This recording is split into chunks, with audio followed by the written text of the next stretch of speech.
કૃષ્ણમ વંદે જગદગુરુ. આપ સૌને મારા હૃદયપૂર્વક જય શ્રી કૃષ્ણ. સોમવારથી શનિવાર સવારે ઉઠતાની સાથે એક હાથમાં મોબાઈલ હોય છે અને એક હાથમાં ચાનો કપ હોય અને એવી રીતે વ્યવસાયલક્ષી દિવસની શરૂઆત થતી હોય છે. પણ આજે રવિવાર હતો, એમ થયું કે આજે એક હાથમાં ચાનો કપ હોય ને એક હાથમાં પુસ્તક હોય તો કાશુક એ પુસ્તકમાંથી જીવન જીવવાની પ્રેરણા મળશે. એ સારા હેતુથી પુસ્તક હાથમાં લીધું. પુસ્તકને વાંચતા વાંચતા એક પંક્તિ આવી કે મનુષ્યના વિચારો કેવા છે એ આપણે શેના દ્વારા જાણી શકીએ. એ પંક્તિ ખૂબ જ ગમી ગઈ. એટલે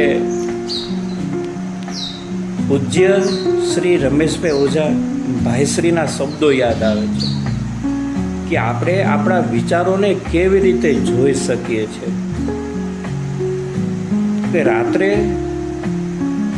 સૂતા પહેલાં આપણને જે અંતિમ વિચાર આવે છે એ આપણો વિચાર ગ્રંથિ છે. સવારે ઉઠતાની સાથે જે પહેલો વિચાર આવે છે એ આપણી વિચાર ગ્રંથિ છે. એટલે અંગ્રેજી ફિલોસોફરે મનુષ્યને વિચારોનું પુત્રું કહેલું છે. Main is nothing but bundle of thoughts. એટલે સવારે ઉઠતાની સાથે સારા વિચારો આપણે લઈએ, પોતાના નિજ કર દર્શન સાથે સવારની શરૂઆત કરીએ. કરાગ્રે વસતે લક્ષ્મી, કરમૂલે સરસ્વતી, કરમધ્યે તુ ગોવિંદમ, પ્રભાતે કર દર્શનમ.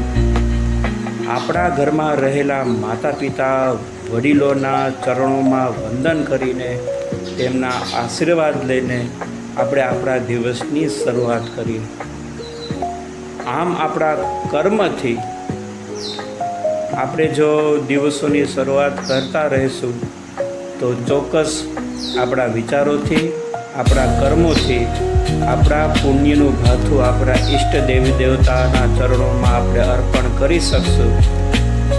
જેથી કરીને ભવિષ્યના સમયમાં આપણી આસપાસ પણ કોઈ કપરી પરિસ્થિતિમાં આપણે મુકાઈ જઈએ છીએ તો આપણે કરેલા સારા વિચારોથી, સારા કર્મોથી જે આપણે પુણ્યનું ભાથું ઈષ્ટ દેવી દેવતાઓના ચરણોમાં સમર્પણ કરેલું છે એ ચોક્કસ આપણને પાછું મળશે.